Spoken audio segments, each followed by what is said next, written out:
Hello everyone, इस question में let the equation of two sides of a triangle, है ना, दो साइड दे रखी ट्रायंगल की, right, +6 = 0 and this is the second side. ठीक है। अच्छा, तो ortho centre of triangle is given 1, -1, equation of third side बताओ। इसको समझाने के लिए अपन ऐसा कुछ रफली एक स्केच बना लेते हैं।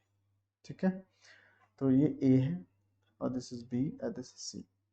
ठीक है, ऑर्थो सेंटर एच दे रखा, दैट इज 1, 1। इसको साइड में रख लेते हैं थोड़ी देर के लिए। ठीक है, ऑर्थो सेंटर क्या होता है जी, एल्टीट्यूड ड्रॉ किया, ठीक है, और यहाँ से भी एल्टीट्यूड ड्रॉ किया, राइट। अच्छा, ए बी की इक्वेशन आपको क्या दे रखी, ए बी, ये कोई साइड मान लेते हैं आपको 3x - 2y + 6 = 0, और ए सी मान लेते हैं थोड़ी देर के लिए, क्या लिखा, 4x + 5y और -20 = 0। ठीक है, ये आपको दोनों इक्वेशन दे रखी। थर्ड साइड बी सी की इक्वेशन निकालनी है, तो ये ऑर्थो सेंटर आपको दिया है, दिस इज h 1, 1। ठीक है, अगर आप बोलो बी के कोऑर्डिनेट में कुछ एज्यूम कर लो, बी के कोऑर्डिनेट, तो एक बात बताओ, बी के कोऑर्डिनेट से पहले इसके 1, 1 दिया है एच की कोऑर्डिनेट, तो इसकी इक्वेशन मान लेते हैं, इसका नाम ले लेते हैं ई और इसका नाम एफ, है ना, एल फुट ऑफ परपेंडिकुलर। सबसे पहले अपन स्लोप ऑफ ए सी निकालेंगे, slope of A C, calculative wise बड़ा क्वेश्चन है, तो कितना आ जाएगा, -4/5। तो स्लोप ऑफ आपका बी कितना आएगा, बी का स्लोप कितना आएगा, 5/4। तो इक्वेशन ऑफ बी निकालो, equation of B, equation of B कितना आ जाएगा, y माइनस के y1, है ना, स्लोप कितना है 5/4, x माइनस के x1। तो इसको इस तरफ करो तो 4y माइनस के 4 इक्वल टू कितना आएगा, 5x माइनस के 5। तो 5x माइनस के 4y, 5x माइनस के 4y, और इसको इस तरफ करो equal to 1। This is the equation of B. देखो, बी इक्वेशन पता है और ए बी इक्वेशन पता है, तो अब दोनों को सॉल्व कर लेते हैं। तो बी और ए को दोनों को एक साथ सॉल्व करते हैं। ठीक है, तो इसमें 2 का मल्टीप्लाई कर लेते हैं, इस वाले में 2 का मल्टीप्लाई करो कितना आएगा, 3x माइनस के 2y, डायरेक्ट 2 का मल्टीप्लाई, क्यों, क्योंकि कैंसिल हो जाएगा y वाला टर्म। ठीक है, तो 2 का मल्टीप्लाई तो 6x 4y और ये 12 = 0। ये कितना आएगा, 5x 4y, और ये कितना है, इक्वल टू तो माइनस के 1 = 0। दोनों को सब्ट्रैक्ट कर दो, ये कट जाएगा तो x आएगा, और ये आ जाएगा 13, तो उस तरफ जाएगा -13।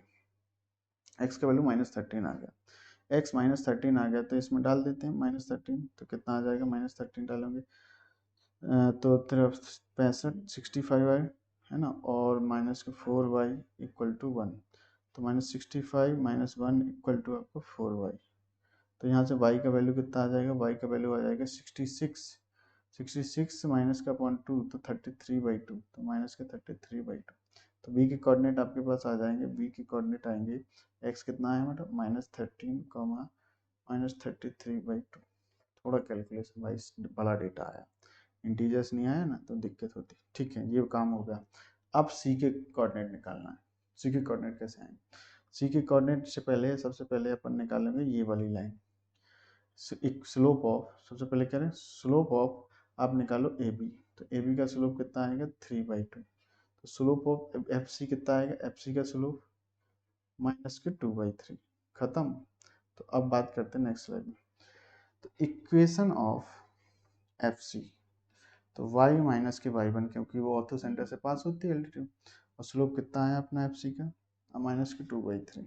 ठीक है, तो -2/3 और x - x1, तो 3y - 3 = -2x + 2, तो 2x + 3y = 5।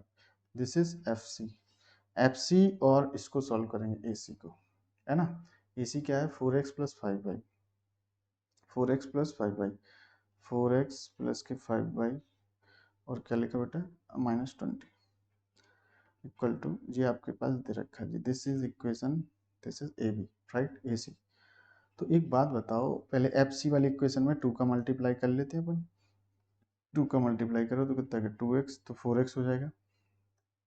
बहुत बड़ा कैलकुलेशन है भाई साहब, सुबह हो रही है, दिख रहे हैं, 4x और 6y, और इसका मल्टीप्लाई करो इसमें तो कितना है, 10, तो -10 हो जाएगा इस तरह। ये एफ सी ही है, सब्ट्रैक्ट कर दो, ये कट जाएगा, ये आ जाएगा -y, और ये आपका आ जाएगा -10 = 0। तो y का वैल्यू -10 आ गया, y इज -10, y -10 आ गया, तो इसमें डाल देते हैं y -10, तो 2x और ये -30 = 5, तो 2x का वैल्यू आ जाएगा 35, तो x का वैल्यू 35/2। तो अब कोऑर्डिनेट जी वाला आ गया, सी कोऑर्डिनेट कितना आ गया, सी कोऑर्डिनेट, तो सी कोऑर्डिनेट अपने पास था किधर, आपका 35/2, -10, 35/2, -10। तो अब देखो इसकी इक्वेशन ऑफ बी सी की कोऑर्डिनेट बी और सी।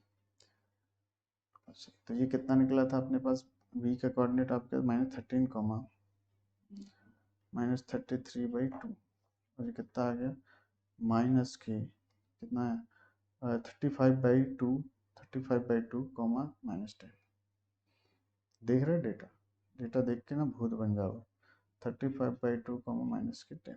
अब देखो इसकी equation B C third line है, तो सबसे पहले अपन निकालेंगे slope of B C, y2 - y1, तो -10 और +33/2, y2 - y1, 35/2 -13, तो +13 हो जाएगा। इसको सॉल्व करो तो -10, तो 13/2 बचेगा, ठीक है। और ये कितना बचेगा, तो 26 कम कर लो इससे, तो 9 बचेगा। कैसे, 26 11, तो इससे 9 बचेगा, 15 में से 26 35 में से कम करो तो ये 9 बचेगा, पक्का 9 26, हाँ, और एक सेकंड बता, 26 35 है और प्लस के 26 सॉरी ऐड करना, तो ये 1 और 61, जैसे 61/2, तो स्लोप आपका आ गया 61/2, 2 से 2 खत्म, तो 13/61, this is the slope of B C. अच्छा एक बात बताओ, ये स्लोप आया बेटा, अब क्या करेंगे, अब इक्वेशन ऑफ बी सी निकालेंगे, तो इक्वेशन ऑफ बी सी मतलब थर्ड, y - y1, तो डेटा इजी ले लेते हैं, स्लोप कितना 13/61, x माइनस के 35/2, तो कितना आएगा 61y प्लस के 610 है ना, इक्वल टू 13x, और आपके पास आएगा 35 और इंटू 13/2, राइट। और आपके पास 2 का मल्टीप्लाई करो पूरे क्वेश्चन से, तो ये कितना हो जाएगा, 2 का मल्टीप्लाई करोगे तो ये आ जाएगा 1 2, है ना, ये कितना आएगा 2, राइट। 12 ये करोगे 2 का मल्टीप्लाई और y, अब कितना आ जाएगा जी 0, और ये 2, और ये दिस इज ऑल्सो 2, ठीक है। यहाँ तक बातें कोई दिक्कत नहीं होगी सर। अच्छा यहाँ पे 13 में 2 करो 26x, और ये अपना 35/30। अब ऑप्शन में देख लेते हैं कोफिशिएंट आपका मैच करता है 26, ये सब लगभग, हाँ, तो देखो 26 वाला मैच करता है, राइट, है ना। तो ये आप इसको सॉल्व करो तो आ जाएगा 26x माइनस के 122y, और ये आपका आ जाएगा, सबको इस तरफ लाओ, तो इसको लाओगे अपने पास 1765, राइट, 1765 है ना, 1675। काफ़ी ज़्यादा कैलकुलेट करने के बाद यहाँ पहुँचे अपन, तो इतना कैलकुलेशन तो आप समझ पा रहे हैं, 1675 सॉरी, ये कैलकुलेशन करनी पड़ेगी आपको थोड़ा सा, है ना। अच्छा तो ये आपके पास इक्वेशन ऑफ थर्ड लाइन है, देखो ये सब उस तरफ चला गया, और आपके पास 26x minus 120y, 26x minus के 120y, और माइनस के 1675, फोर्थ ऑप्शन आपका करेक्ट हो गया। बात समझ गए क्या, देखो फोर्थ है। तो आई होप आपको ये समझ में आ गया होगा, काफ़ी ज़्यादा कैलकुलेटिव है, बहुत टाइम लग गया इसमें, so thank you so much.